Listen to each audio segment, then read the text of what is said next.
그래서 오늘 본문에 있는 말씀을 통해서 간단하게 제가 하나님 앞에 정말 우리가 어떤 사람이 복을 받고 어떻게 할 때 감사의 축복의 길이 열리나 하는 말씀을 저희가 전하고자 합니다. 오늘 이 말씀 본문에 있는 말씀에 보면 우리의 복이 어디로부터 오는가, 우리가 어떻게 할 때 하나님의 축복이 임하나 하는 것을 말씀하시고 있습니다. 그래서 19절을 보면 그들에게서 감사하는 소리가 나오고 즐거워하는 자들의 소리가 나오리라. 내가 그들에게 번성하게 하리니 그들의 수가 줄어들지 아니하겠고 내가 그들 총기하게 하리니 그들은 비천하에 지지 아니하리라 그랬습니다. 여기에 보면 번성하겠고, 하나님께서 우리에게 번성하게 하신다라는 말이 무슨 뜻이냐면요, 그 말의 히브리 말의 뜻은 바로 초목이 무성하게 한다라는 의미도 있고요. 그 다음에 그 말은 우리 인간에게 적용이 될 때에는 자손이 그 수가 줄어들지 아니하고 온 땅에 퍼진다. 그리고 또 온 땅에 퍼져 번창하게 된다. 그런 의미를 가지고 있습니다. 그래서 하나님께서 바로 하나님 앞에 감사하는 소리가 나오고 어떤 어려운 환경 속에서든지 즐거워하는 소리가 나올 때에 그때 하나님께서는 그 감사하는 무리들에게 하나님의 놀라운 축복의 길을 여시는데 그 뭐냐면 번성하게 하리라. 바로 우리 사람으로 말할 것 같으면 모든 집에 식구가 번성해지는 거예요. 믿으시면 아멘. 그래서 그 사람이 바로 사업을 할 때에도 그 사업의 영역이 쫙 넓어져서 모든 곳에 영향을 미칠 수 있는 사업이 번창해지고, 그래서 이 번성한다는 말은 사업을 하면 번창하고 가정을 이루면은 그 가족이 번성해지고 그 다음에 그 삶이 풍요해진다라는 의미를 가지고 있습니다. 우리가 추수감사절이 되면 하나님 앞에 정말 우리가 연약하고 미약한 가운데서 가정을 이루고 사업을 시작하고 그리고 농사를 짓고, 그런데 하나님께서 1년을 지나고 난 다음에는 하나님이 축복하시는 그 가정은, 그 가족이 번성해지고 그 사업은 번창해지고 그리고 그 농사는 풍년을 맞게 된다라는 것을 말씀하시고 있습니다. 이렇게 우리가 이 땅 위에서 살아가면서 하나님께서 우리를 이 세상에 보내시고, 그리고 창세기에 보면은 이 세상을 창조하시고 난 다음에 제일 먼저 인간에게 하신 말씀이 뭐냐? 축복의 말씀이었어요. 그래서 1장 28절에 보면 하나님이 그들에게 복을 주시며 그들에게 이르시되 생육하고 번성하여 땅에 충만하라 그랬습니다. 하나님께서 우리에게 원하시는 건 뭐냐? 하나님의 축복을 받아서 하나님 앞에 이 세상에 가정을 이루고 살 때 그 가정이 반드시 자손을 풍성하게 낳아서 그 가정이 번성하여지고, 그 다음에 그가 농사를 짓고 또한 가축을 치고 할 때에는 반드시 하나님께서 축복을 주셔서 그 모든 가축, 모든 사업, 농사는 모든 것들이 바로 축복을 받아서 그 수가 충만해지고, 그리고 그 생육하고 번성해서 그 모든 사업을 이루는 것이 번창하게 된다라는 것을 말씀하시고 있습니다. 또 뿐만 아니라 이브리서 6장 14절에도 보면 가라사대 내가 반드시 너를 복을 주고 복을 주며 그리고 너를 번성하게 하고 번성하게 하리라. 할렐루야. 이것이 바로 하나님의 자녀, 하나님 앞에 감사하고 하나님 앞에 즐거워하며 주님 앞에 영광을 드리는 하나님의 백성의 축복이고, 이 축복을 우리가 추수감사절에 하나님 앞에 감사하며 영광을 올려드리는 것입니다. 그래서 성경에 보게 되면 우리가 하나님 앞에 감사할 때 그때 하나님의 축복이 임하고, 그 축복이 임할 때 그 가정이 행복해지는 것입니다. 그렇기 때문에 이 세상에 우리가 살아가면서 행복하기를 원해요. 그것을 성경에서 뭐라고 하냐면 복을 받은 삶이라고 그래요. 그렇기 때문에 우리가 이 땅 위에서 복을 받은 삶은 어떻게 우리에게 임하느냐. 그래서 시편 1편에 보게 되면은 복 있는 사람은 어떤 사람이냐, 악인의 꾀를 쫓지 아니하며 악한 생각을 하지 않는다는 거예요. 그 다음에 죄인의 길에 서지 아니하며 죄 짓는 삶을 살지 않는다는 거예요. 교만한 자리에 앉지 아니하며 내 마음이 어떤 경우에든지 교만하지 않는다는 겁니다. 그 다음에 우리가 하나님 앞에 그뿐만 아니라 복을 받고 행복하게 살아가는 비결은 뭐냐? 여호와의 율법, 하나님의 말씀을 즐거워하여 그것을 기쁜 마음으로 주야로 묵상하는 자로다. 그럴 때 하나님께서 우리에게 어떻게 축복하시느냐? 저는 시냇가에 하나님이 아무것도 부족함이 없는 그런 풍성한 땅 시냇가에 심은 나무와 같이 때가 되면 시절을 쫓아 과실을 맺으며, 믿으시면 아멘. 때가 되면 축복의 결실을 맺게 하시고, 그다음 축복의 결실을 맺을 뿐만 아니라 때가 되면 하나님께서 우리에게 바로 모든 가뭄과 어려움 속에 있을지라도 그 잎사귀가 마르지 않는다. 하나님의 축복자는 마르지 않는다. 믿으시면 아멘. 그리고 그 다음에 너희가 이 세상에서 하는 모든 일들은 바로 다 형통하리로다. 할렐루야. 형통한다는 얘기는 막힘이 없다는 것입니다. 그런 이런 놀라운 축복은 어디에서부터 오느냐? 우리가 하나님을 즐거워하고 하나님 앞에 감사하고 하나님 앞에 감사의 찬양을 드리는 영혼들에게 하나님께서 이렇게 풍성한 은혜, 그 다음에 번성케 하시는 하나님의 축복을 우리에게 허락해 주신다고 말씀하시고 있습니다. 그래서 오늘 19절에 보면 내가 그들을 번성하게 하리라. 여기에서 하나님께서 번성하게 하시겠다는 그들이 누구냐? 바로 저와 여러분들인 것입니다. 저와 여러분들은 하나님 앞에 이런 복을 받을 수 있는 비결은 어디에 있느냐? 하나님 앞에 감사 찬송을 많이 하고 감사 기도를 많이 하고 하나님의 말씀을 즐거워하고 그 말씀을 마음에 날마다 생각하면서 은혜를 받으라. 믿으시면 아멘.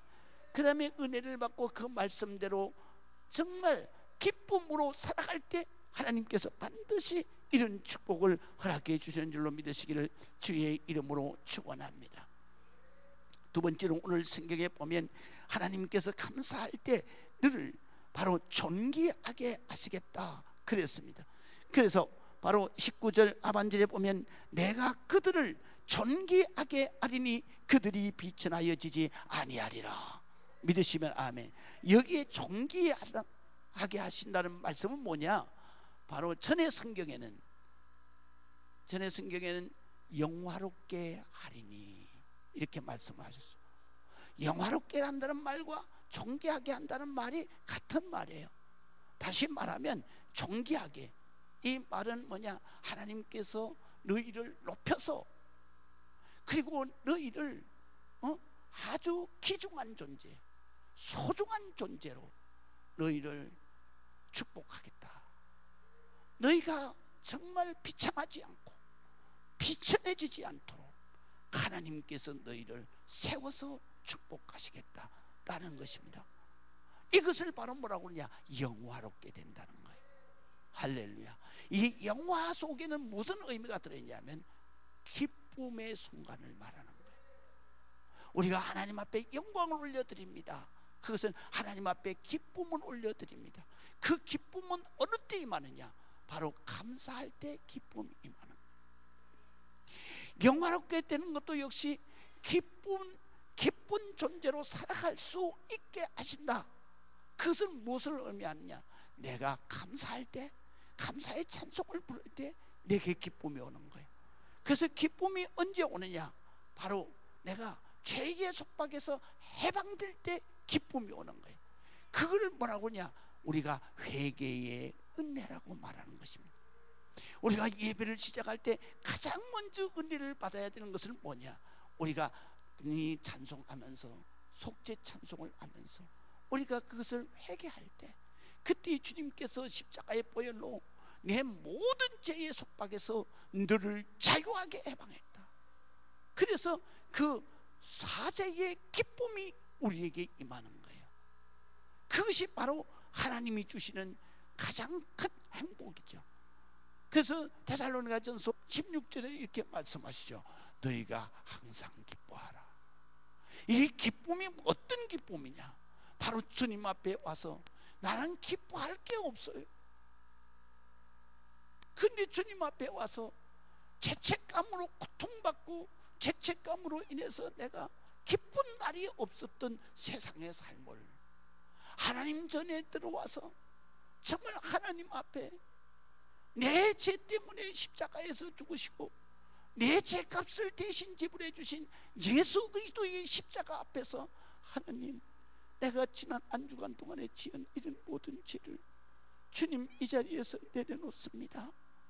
주님, 이 죄값은 죽어야 마땅하지만 그러나 주님께서 그 죄의 싹은 사망인데 그 값을 주님께서 대신 주의 생명으로 내가 죽을 자리에 주님이 대신 죽어주시고 그리고 나를 살리셨습니다. 주님 십자가의 보혈로 이 시간에 내 죄를 깨끗하게 씻어 주시옵소서. 그때 주님께서는 이렇게 말씀하십니다. 회개하는 자의 죄는 내가 다시는 기억하지 아니하리라. 내가 어떤 죄를 졌다 할지라도 내가 눈과 같이 이게 씻어줄 것이다. 내가 주홍같이 붉은 죄를 졌다 할지라도 내가 양털같이 깨끗하게 씻어주리라. 그래서 우리가 하나님 앞에 와서 제일 먼저 받는 은혜와 축복이 뭐냐? 사죄의 기쁨의 은혜예요. 그 은혜를 받으면서 기뻐하며 주님 앞에 감사하며 찬양을 하는 것이 바로 예배의 순간을 여는 거예요.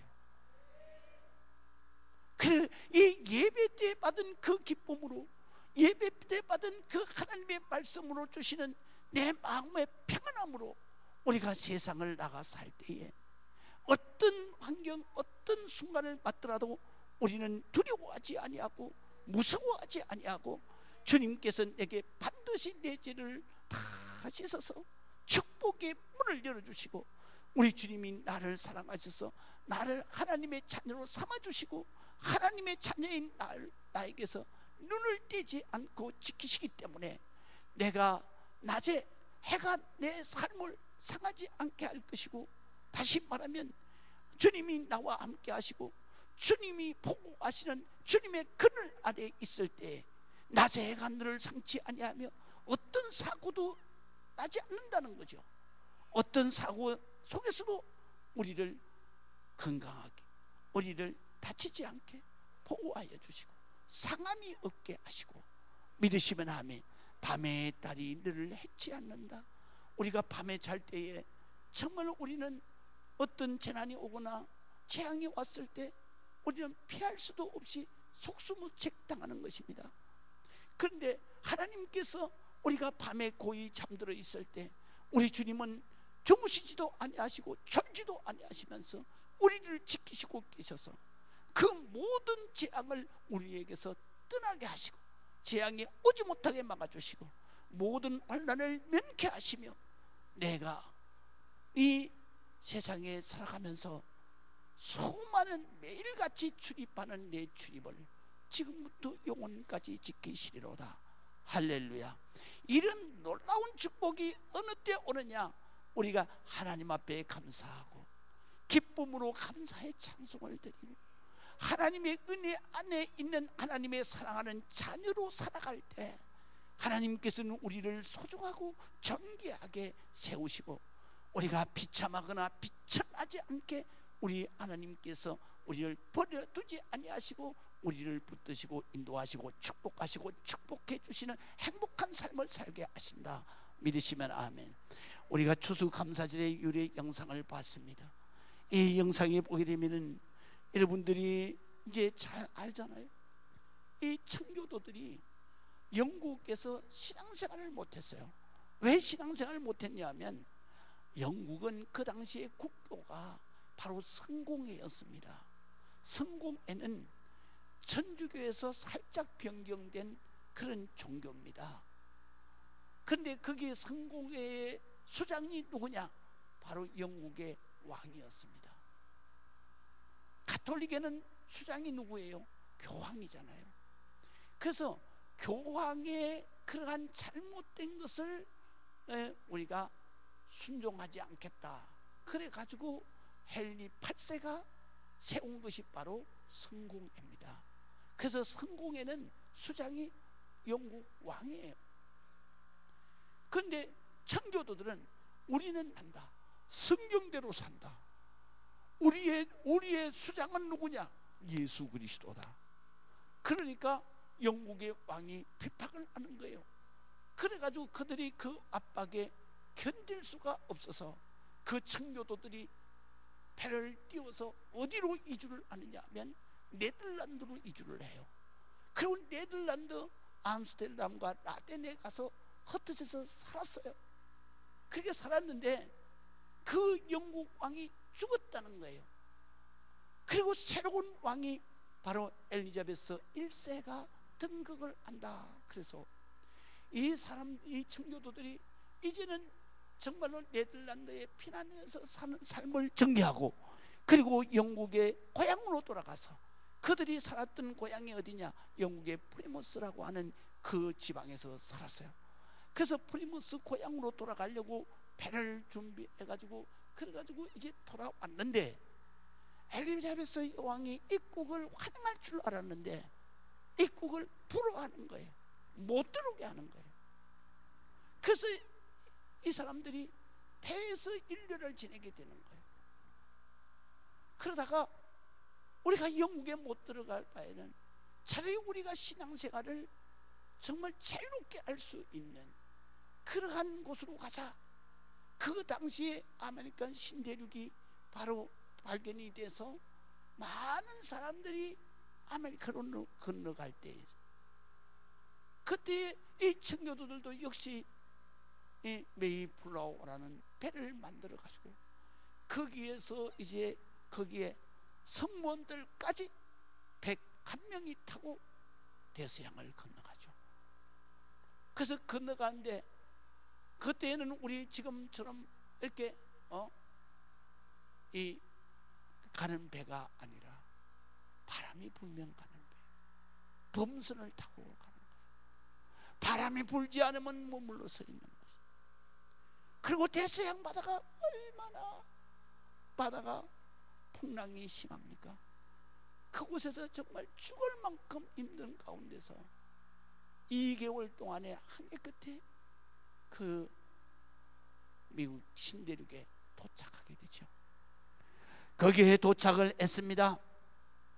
그들이 도착을 해서 그곳에서 이제 삶의 터전을 마련하려고 하는데, 그게 지금은 보스턴입니다. 그 보스턴만에 거기에 도착을 해서 그래서 그곳에서 이제 삶을 살려고 하는데, 언제 도착을 했냐면 1620년 11월 9일 날 도착을 하게 돼요. 거기는 위도상으로 우리나라보다 높은 데 있잖아요. 그러니까 거기는 겨울이 무지무지하게 추운 곳이, 그 겨울을 맞게 되는 거예요. 그런데 양식도 다 떨어져 버려요. 그래서 겨울을 나기 위해서 남은 양식을 가지고 먹고 살아야 되는데 그걸 매일같이 먹고 못 사는 거예요. 그래가지고 일주일에 3일을 금식을 시키는 거예요. 애들까지 다.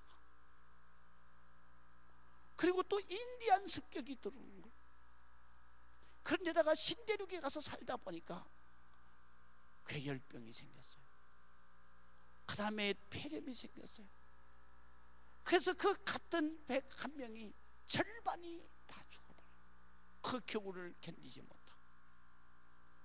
그리고 인병과 전쟁을 하다가 그러다가 거기에 바로 이 지도자였던 그 사람, 바로 윌리엄 브래드포드라고 하는 그분이 인디안과 그 상호 협력 조약을 맺어요.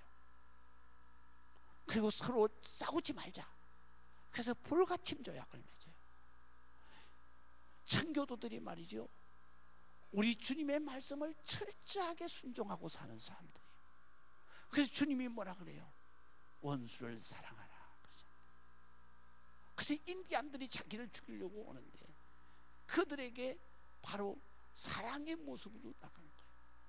그래서 인디안 추장이 감동을 받고 그리고 불가침 조약을 맺고 상호 협력 조약을 맺으면서, 그러면서 봄이 되니까 3월 달에 옥수수 씨앗, 밀 씨앗, 호박 씨앗, 모든 그 곡식 씨앗을 갖다 주면서, 또 이 사람들이 농사 짓는 법을 잘 모르니까 인디안들이 농사 밭 깔고 농사 짓는 것까지 다 가르쳐 주는 거예요. 그리고 그들이 이 곡식이 자랄 때까지 먹고 살 게 없잖아요. 그래 인디안들이 와가지고 사냥하는 법을 또 가르쳐주고, 그리고 자기네들이 직접 사냥을 해서 고기를 갖다가 제공을 해요. 그리고 사냥하는 법을 배워서 이제 이분들이 나갔으니까 거기에 칠면조가, 날지도 못하는 칠면조가 엄청나게 많았다는 거예요. 그래서 칠면조 고기를 잡아먹으면서 그의 하루를, 그의 1년을 지낸 거예요. 그리고 나서 이제 11월 달이 돼서 추수를 했는데 풍성한 추수를 한 거예요. 그리고 그들이 그것을 가지고 그 다음에 인디언들을 초청을 한 거예요. 그 인디언들이 그냥 온 것이 아니라 또 짐승을 잡아서 고기를, 그 다음에 또 거기에 있는 청교도들이 나가서 칠면조를 잡아가지고 그리고 하나님 앞에 제단을 쌓고 감사의 예배를 드린 거예요. 그게 바로 추수감사절이에요. 할렐루야. 그들이 감사를 드리면서 정말로 자기가 잘 살아서 감사를 드렸겠어요? 죽을 만큼 힘든 그 과정을 돌아보면서 하나님, 그럼에도 불구하고 우리를 지키셨군요.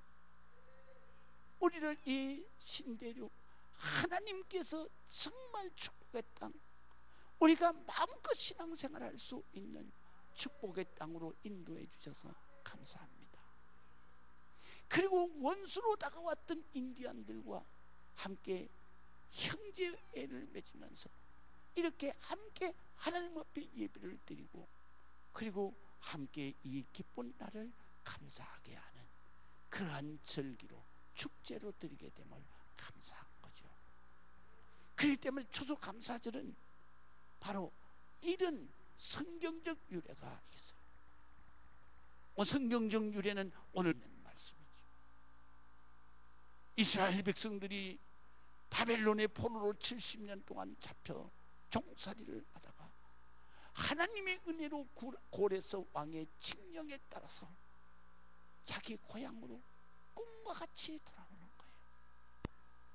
종이었던 삶에서 자기의 고향으로 돌아와서 자기의 조국의 땅에 씨를 뿌리고 조국의 땅에 이 곡식을 갖고 와서, 그래서 그것을 가지고 하나님 앞에 제사를 드리고, 그것이 바로 이 수장절이에요. 초막절이에요. 그것이 맥주 감사절이에요. 그래서 그 유래를 통해서 우리가 추수감사절을 드리고 있는 거죠. 우리가 오늘날에도 어떤 사람은 농사도 짓겠죠. 어떤 사람은 사냥도 하겠죠. 어떤 사람은 사업도 하고, 어떤 사람은 직장에서 열심히 일을 하고, 우리는 이 모양 저 모양으로 어려움 속에서 견뎌내며 이겨내며 하나님이 그 가운데서 우리를 멸망시켜 죽이지 아니하시고 지키시고 보호하시고 오늘 여기까지 살게 하신 은혜를 항상 감사하고, 이 추수감사절에 하나님 앞에 나와서 참 많은 걸 갖다 놨어요. 올해는 정말 장식을 너무 잘하셨어요. 쌀도 많이 갖다 놓고, 할렐루야. 이렇게 하나님 주시는 은혜를 우리가 감사할 때 비로소 하나님이 축복을 주신다. 그 축복이 뭐냐? 바로 하나님께서 번성하게 할 것이다. 번창하게 할 것이다. 그리고 너희를 존귀하게 할 것이다. 너희를 귀중하고 소중하게 세워주실 것이다. 마지막으로 축복하는 게 뭐냐? 바로 20절과 21절에 이렇게 축복하십니다. 너희가 감사할 때 그의 자손은 예전과 같겠고, 바로 바벨론의 멸망에서 포로로 잡혀가기 그 이전과 같겠다, 이런 말이에요. 그 다음에 그 회중은 내 앞에 굳게 설 것이고, 그를 압박하는 모든 사람은 내가 다 벌하리라. 그리고 내 자손에게서 영도자가 나올 것이고, 내 자손에게서 통치자가 나올 것이다. 다시 말하면 위대한 인물이 나올 것이다 라고 말씀을 하십니다.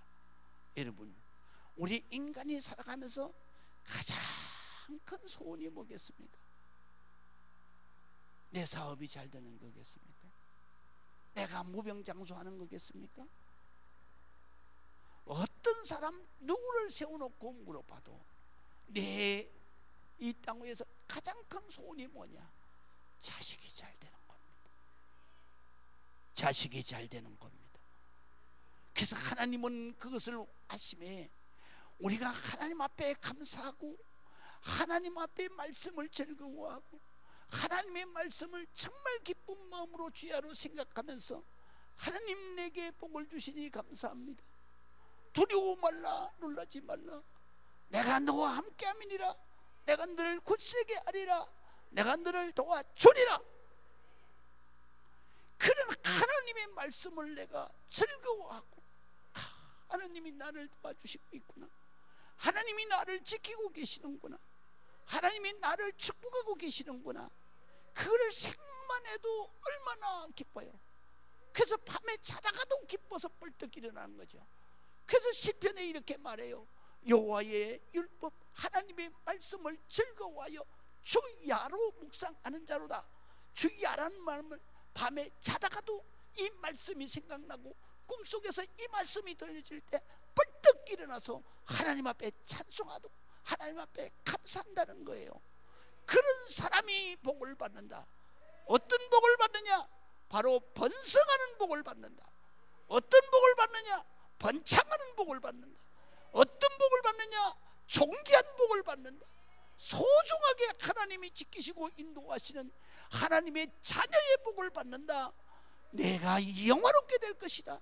너의 삶은 항상 기쁨으로, 너의 삶은 항상 영화롭게 될 것이다. 내 자손에게서 통치자가 나올 것이다. 왕이 나올 것이다. 영도자가 나올 것이다. 지도자가 나올 것이다. 영적인 지도자가 하나님의 놀라운 축복으로 나오게 되는 것이다. 성경에 보면 감사를 제일 많이 한 사람이 누구냐? 바로 다윗입니다. 다윗은 왕이 되어서 정말 이 세상의 모든 것을 누릴 때 감사했습니까? 아닙니다. 그는 도망을 다니면서 죽을 만큼 힘들어 며칠을 못 먹었어. 그래서 제사장 집에 뛰어들어가서 먹을 것 좀 달라고 했어요. 그때 제사장이 하나님 제단에 드린 떡밖에는 없다. 그러니까 다윗이 그걸 우리가 먹어도 되느냐 했을 때 바로 제사장이, 그래, 하나님 앞에 바쳐진 것인데 하나님의 자녀가 먹어서 탈날 일이 어디 있겠냐. 그리고 그 진설병을 나누어 얻어먹고 그렇게 살았던 다윗이에요. 그런데도 그는 가는 곳곳마다 밤마다 정말 죽을 만큼 힘든 가운데서도 하나님 앞에는 항상 감사 찬송을 하는 거예요. 무엇에 감사했겠습니까? 정말로 자기가 이렇게 도망다니기 어렵고 힘들지만 그래도 하나님이 나를 붙들고 계시기 때문에 내가 그들에게 붙들려 죽지 않는다는 거예요.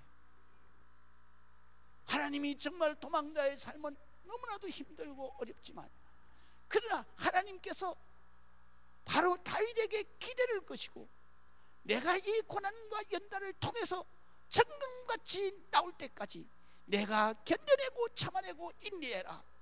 하나님은 너를 붙드시고 하나님은 너를 지키시고 하나님은 너를 보호하신다. 때가 되면 반드시 하나님께서 위대하게 세우실 것이다.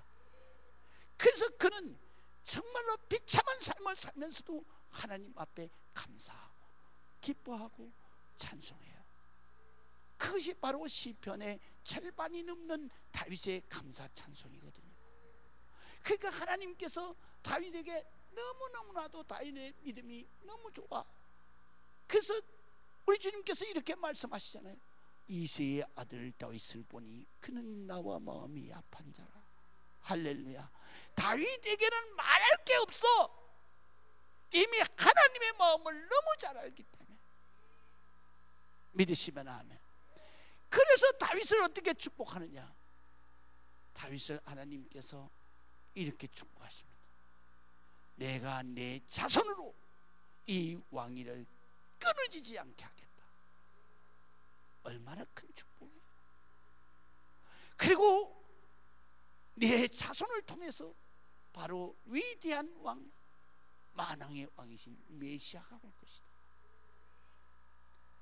그래서 오늘 에레미야도 그런 하나님의 말씀을 듣고 말씀하시는 거예요. 바로 내 자손 가운데서 영도자가 나올 것이다. 내 자손 가운데서 통치자가 나올 것이다. 할렐루야. 우리는 감사하고 하나님 앞에 영광을 드릴 때 하나님께서는 우리에게 놀라운 축복을 주실 뿐만 아니라 바로 우리의 자손까지 하나님께서 축복하신 줄 믿으시기를 주의 이름으로 축원합니다. 기도하겠습니다. 아버지 하나님의 은혜를 감사합니다. 주님 영광 올려드립니다. 하나님의 축복과 은혜로 영광드리는 모든 우리 성도들에게 하나님 축복해 주옵소서. 감사하게 하여 주옵소서. 감사의 찬양을 하게 하옵소서. 그 어떤 순간 속에서도 지키시고 보호하시고 붙들고 계시는 우리 주님 앞에 영광을 올려드림으로 하나님의 축복의 길이 열리는 우리 성도들이 되게 하옵소서. 예수 그리스도의 이름으로 기도합니다. 아멘.